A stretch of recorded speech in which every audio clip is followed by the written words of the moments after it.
있다고 합니다. 영화 속 찰리의 집은 매우 가난하기 때문에 1년에 딱 한 번 생일 선물로 초콜릿을 먹을 수 있었는데요. 때문에 찰리의 방 벽면을 보면 찰리가 생일 선물로 받았던 초콜릿의 포장지를 마치 트로피처럼 벽에 붙여놓은 찰리의 초콜릿 사랑을 보여주는 디테일을 발견할 수 있습니다. 영화 제목부터 초콜릿이 들어간 영화인 만큼 영화 속엔 어마무시한 양의 초콜릿이 등장하고 있는데요. 세계 각지에서 원카의 초콜릿이 불티나게 팔리는 장면부터 바루카에게 황금 티켓을 안겨주기 위해 솔트씨가 공장 전체를 동원하는 장면까지 총합 무려 11만 개의 초콜릿 바가 사용되었다고 하는데, 다만 제작비를 아끼기 위해 대부분의 초콜릿들은 겉만 초콜릿 포장지이고 속에는 플라스틱 바가 들어가 있었다고 하며 실제로 사용된 초콜릿 바는 1850개였다고 합니다. 영화에서 이런 식으로 제작 비용을 아꼈던 것처럼 우리들도 손쉽게 돈을 아끼고 챙길 수 있는 방법이 있는데요. 여러분, 약정 끝난 인터넷 정수기를 가만히 두면 지원금 한 푼도 못 받고 손해인 거 알고 계셨나요? 인터넷 가정 렌탈 대리점 아정당에 전화 한 통이면 인터넷 TV 최대 47만원, 정수기는 최대 30만원을 설치 당일 받을 수 있습니다. 못 믿으시겠다고요? 방통위 경품 고시제에 따른 합법적인 지원금이니 걱정할 필요도 없습니다. 쓰던 요금은 그대로 새 제품 받고 지원금까지 받을 수 있는 아주 달콤한 기회. 아정당은 매달 10,000명 이상 신규 가입하고 누적 후기만 무려 1.5만 개가 넘는 가입자 수 독보적 1위 대리점입니다. 365일 밤 10시까지 상담 가능하니 언제든 편하게 전화해보세요. 알뜰폰도 쓰던 번호 그대로 개통 가능하니 같이 상담 받아보세요. 마지막으로 이 영상 보시고 아정당 18만 유튜브 구독만 해도 100만원 상당 최신형 휴대폰을 증정하는 구독자 이벤트를 열고 있으니 지금 바로 구독해보세요. 찰리의 아버지가 일하고 있는 치약 공장의 브랜드 이름 스마일 렉스는 과거 팀버튼 감독의 영화 배트맨에서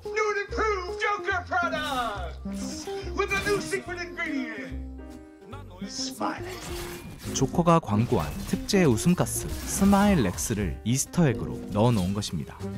분명히 몸이 편찮으셔서 침대에 몇 년간 앉아만 계셨는데 황금 티켓을 보더니 바로 꾀병이 완치되어 버린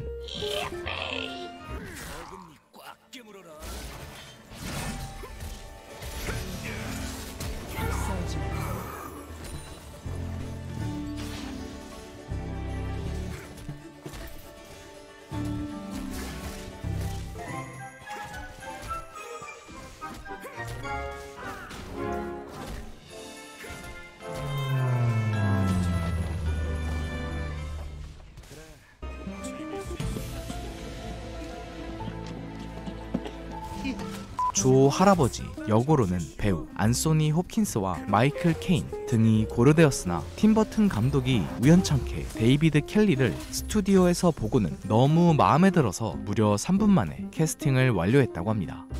You mean Prince Pondicherry? 조 할아버지가 찰리에게 들려준 윌리 원카의 옛날 이야기 속 등장했던 거대한 초콜릿 공전의 주인 폰디체리 왕자의 이름 폰디체리는 인도 동남부에 있는 항구 도시 퐁디셰리에서 따온 이름입니다. 황금 티켓을 찾기 위해 한 번은 생일 선물로, 없어요. 또 한 번은 조 할아버지의 비상금으로 아니, 없어요. 초콜릿 뽑기를 시도했던 찰리는 결국 5개의 황금 티켓이 모두 발견되었다는 소식을 듣게 되는데요. 허나 그럼에도 찰리는 지나가다 주운 지폐로 마지막 뽑기에 도전하는데, 이때 보면 찰리가 황금 티켓에 당첨될 것이라는 일종의 복선으로 신문 기사에 러시아에서 나온 티켓은 사실 가짜 위조품이었다는 내용이 실려있는 것을 확인할 수 있습니다. 윌리 원카가 5명의 아이들을 공장으로 처음 초대하는 장면에서 등장했던 귀엽고 상큼한 인형들의 환영 인사인 줄 알았는데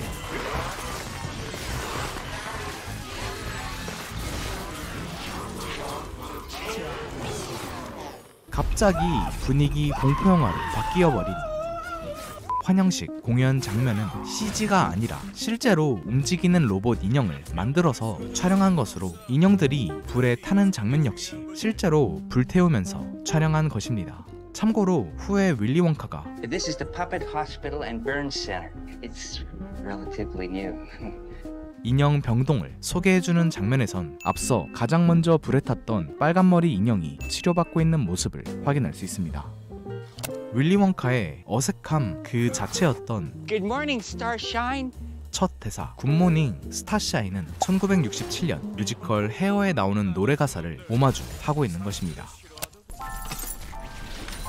모두의 입을 떡 벌어지게 만들었던 윌리 원카의 초콜릿 공장 내부 첫 등장씬은 가히 영화의 명장면이었다고 말할 수 있는데요. 이때 가장 환상적이었던 점은 바로 이 방에 있는 모든 것들은 전부 다 먹을 수 있었다는 건데 You can eat the grass. Of course you can. Everything in this room is eatable. 놀라운 건 이 장면은 단 하나의 CG도 들어가지 않은 전부 다 제작진이 직접 세트장에서 만든 것이라는 건데 여기서 더 충격적인 건 영화와 마찬가지로 실제로 이 방에 있는 과자, 젤리, 사탕, 초콜릿들은 전부 다 진짜로 먹을 수 있게 만들어졌었다는 건데요. 이는 어린 아역 배우들의 생생한 리액션을 담기 위해 팀 버튼 감독이 결정한 선택이었다고 하며 영국 브라이튼에 있는 전문 초콜릿 가게 초키 워키 두다에게 의뢰해서 나무, 버섯, 꽃, 그리고 잔디까지 전부 다 식용으로 구성했다고 합니다. 다만 기본적으로는 거대한 스티로폼 골조 위에 세트장을 구성했기에 산맥과 같은 곳은 밟게 되면 부서질 수 있어서 배우들이 실질적으로 밟고 이동할 수 있던 곳은 제한적이었다고 합니다. 참고로 프레디 하이모어 말로는 이 방에서 가장 맛있었던 것은 마시멜로로 만들어진 거대한 버섯이었다고 합니다. 앞서 이 방에 있는 모든 것들은 전부 다 먹을 수 있다 말했지만 유일하게 먹을 수 없던 것은 바로 거대한 초콜릿 폭포와 초콜릿 강이었는데요. 이는 진짜 초콜릿을 녹여서 강과 폭포를 만들 경우에 제작 비용이 천문학적으로 늘어나기 때문에 제작진들은 특수 물질을 이용해서 초콜릿 강을 구현했기 때문인데 기본적으로 팀버튼 감독은 초콜릿 강이 마치 물에 탄 밍밍한 초콜릿처럼 즉 단순히 갈색 물처럼 보이는 게 아니라 두껍고 크림이 풍부해 보이는 질감의 초콜릿 강을 원했기 때문에 초콜릿 향이 나는 합성 착향료와 나트라졸이라는 특수 물질을 사용했다고 하는데요. 초콜릿 폭포를 만들어내기 위해 약 14만 리터 그리고 초콜릿 강을 구현하기 위해 약 78만 리터 총합 92만 리터의 가짜 초콜릿 액체가 이 장면을 위해 사용되었다고 합니다. 황금 티켓의 첫 번째 당첨자이자 Would you like some chocolate? Sure. Then you should just bought some.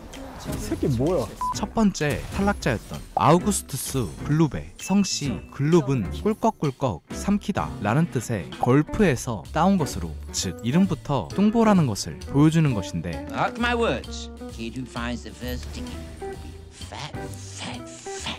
재밌게도 실제 아역 배우는 살짝 통통한 정도이고 영화 속 아우구스투스의 모습은 사실 바디수트를 착용시켜서 초고도 비만처럼 연출한 것이라고 하는데요. 때문에 영화 속 아우구스투스가 초콜릿 강에 빠지는 장면에선 바디수트를 입은 채로 초콜릿 강에 들어가야 했기에 조심에 조심을 기울였으며 귀에 물이 들어가는 것을 방지하기 위해 귀마개까지 착용시켰다고 합니다.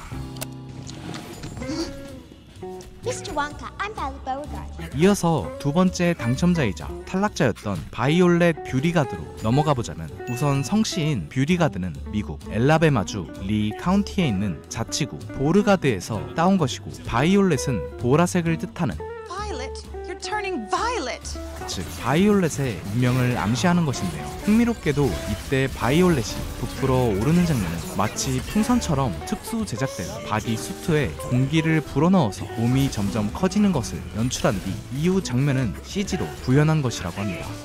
참고로 바이올렛의 배우 안나 소피아 롭은 현재까지도 왕성히 연기 활동을 하고 있는 배우로 영화 속 카리스마 지렸던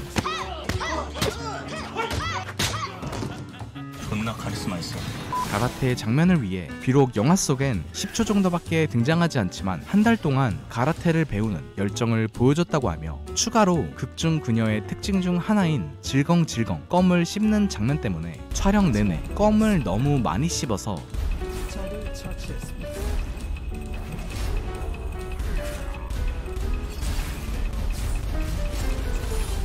턱에 경련이 일어나는 고충을 참으며 연기했다고 합니다.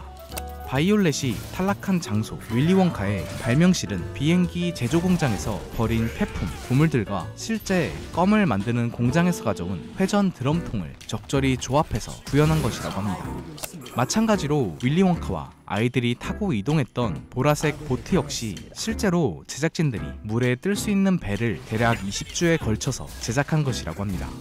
윌리 원카의 과거 회상 장면에서 등장한 어린 윌리 원카의 크고 흉물스러운 치아 교정기는 팀버튼 감독이 실제로 겪었던 어린 시절 경험을 영화 속에 반영한 것입니다. 비슷하게 이 대사처럼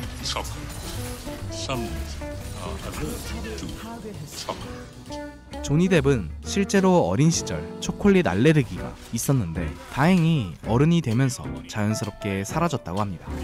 영화의 촬영 기간은 총 6개월로 보통 영화들의 평균 촬영 기간이 한 달에서 3달 정도인 걸 생각하면 꽤나 긴 편인데요. 이는 아이들은 하루 4시간 30분 이상은 일을 할 수 없다는 영국 법 때문에 오래 걸린 것이라고 합니다.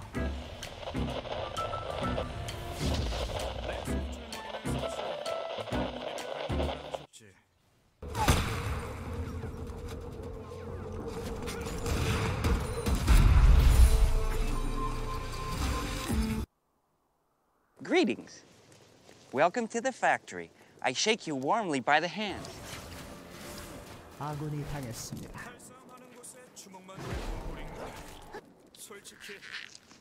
싸늘하다. 아군이 당했습니다. 영국의 작가 로알드 달이 집필한 소설 찰리와 초콜릿 공장은 현재까지 총 3개의 영화로 영화화되었는데요. 첫 번째는 1971년 개봉한 윌리 원카와 초콜릿 공장이고, 두 번째는 2005년 개봉한 찰리와 초콜릿 공장, 그리고 마지막은 미국 기준으로 2023년에 개봉한 원카인데, 여기서 원카는 1971년 영화 속 윌리 원카의 프리퀄 스토리를 다루고 있기 때문에 서로 같은 세계관을 공유하고 있지만, 2005년 찰리와 초콜릿 공장은 팀버튼 감독이 원작 소설을 바탕으로 오로지 본인만의 독특한 색채로 영화를 그려나가고 싶어 했기에 완전히 독립된 세계관을 가지고 있습니다. 비록 제목은 찰리와 초콜릿 공장이지만 사실상 영화의 진 주인공이자 초콜릿을 위해서라면 먹어 애벌레 먹방도 서슴지 않는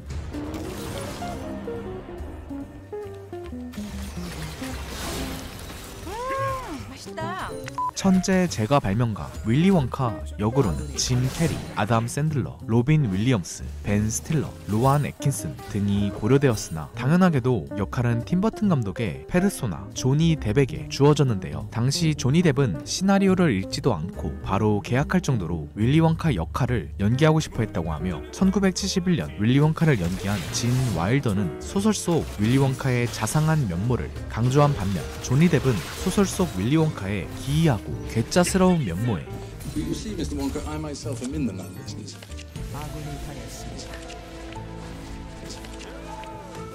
조금 더 초점을 맞춰 캐릭터 해석을 했기 때문에 아이들이 위험에 빠져도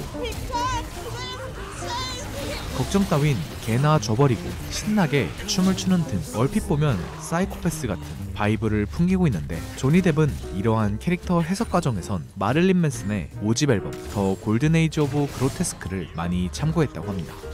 또한 평소 중저음의 목소리를 가지고 있는 조니 뎁이지만 안녕하세요. 안녕하세요. The wonderful the kimchi. I like kimchi very much. 영화 속 윌리 원카는 겉만 성인이지 속은 아직도 어린아이 같은, 즉 동심을 유지하고 있는 모습을 보여주고 있기 때문에 일부러 평소의 목소리 톤보다 훨씬 더 높은 톤으로 연기했다고 하며 Everything in this room, even I'm eatable. But that is called cannibalism, my dear children, and is in fact frowned upon in most societies. 이를 위해 프레드 로저스와 같은 어린이 TV쇼 진행자의 목소리 톤을 듣고 연구했다고 합니다. 윌리 원카가 자신의 흰머리를 보고 세월을 체감하며 이제는 후계자를 찾아야겠다고 말하는 것은 I must find a hair. 후계자를 뜻하는 단어 에어와 머리카락을 뜻하는 단어 헤어가 서로 발음이 비슷한 것을 노린 일종의 언어 유희 개그 장면입니다. 비슷하게 다람쥐가 바루카의 맞박을 두들기고 What are they doing? They're testing to see if she's a bad nut. Oh my goodness, she is bad nut after all. 나쁜 호두인지 판별하는 장면 역시 호두를 뜻하는 단어 넛이 속된 말로 바보 혹은 멍청이라는 뜻을 가지고 있는 것을 이용한 말장난 장면입니다. 윌리 원카의 초콜릿 공장 외부 모습은 동심과 환상이 가득했던 공장 내부 모습과는 대조적으로 그리기 위해 파시스트 건축 양식을 참고했다고 하며 최대한 차갑고 마치 차단되어 있다는 느낌을 전달하게끔 디자인했다고 합니다. 윌리 원카가 늘 한쪽 손에 들고 다니던 지팡이를 자세히 보면 속에 작은 사탕들이 보관되어 있는 디테일을 확인할 수 있는데요. 재밌게도 이 사탕은 너즈 캔디라는 사탕으로 실제로 과거 윌리 원카 캔디 컴퍼니란 이름의 회사에서 판매했던 사탕 이스터에그로 넣어놓은 것입니다. 영화 속 세 번째 탈락자였던 바루카 솔트의 이름 바루카는 영화에 나온 것처럼 I'm Veruca Salt. It's very nice to meet you, sir. I always thought a verruca was a type of wart you got on the bottom of your foot.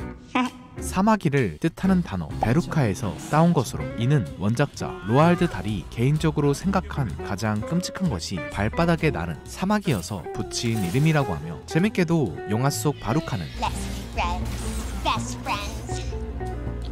싸늘하다. 바이올렛과 어색한 경쟁 사이지만 실제 촬영장에선 서로 늘 붙어다니던 5 아역 배우들 중 가장 친한 사이였다고 합니다. 윌리 원카가 소개한 세 번째 장소 호두 분류실에서 호두의 상태를 감별하고 해체 작업을 맡았던 수십 마리의 다람쥐들은 충격적이게도 CG가 아니라 실제 다람쥐들을 훈련사들이 훈련시켜서 연출한 것이라고 하는데요. 이 훈련된 다람쥐들은 총 40마리로 훈련사들은 무려 3개월에 걸쳐 치열하게 이 다람쥐들을 훈련시켰다고 하는데 우선 훈련 1단계는 다람쥐들이 케이지에서 나오면 직선으로 달려가 튜브로 들어가는 훈련, 다음 2단계는 다른 곳으로 이동하지 않고 가만히 앉아서 호두를 까는 훈련, 그리고 마지막 3단계는 호두를 까면 알맹이를 물고 도망가는 게 아니라 알맹이를 그대로 통 안에 집어넣는 훈련이었다고 하는데요. 허나 여기서 문제는 마지막 3단계 훈련에서 다람쥐들은 깐 호두를 통에 넣는 게 아니라 본능적으로 그냥 먹고 싶어 해서 본인 입안에 집어넣었다는 건데, 때문에 이를 방지하기 위해 제작진들은 정밀하게 제작한 가짜 알루미늄 호두 알맹이를 만들어서 호두 껍질 안에 집어넣은 뒤 접착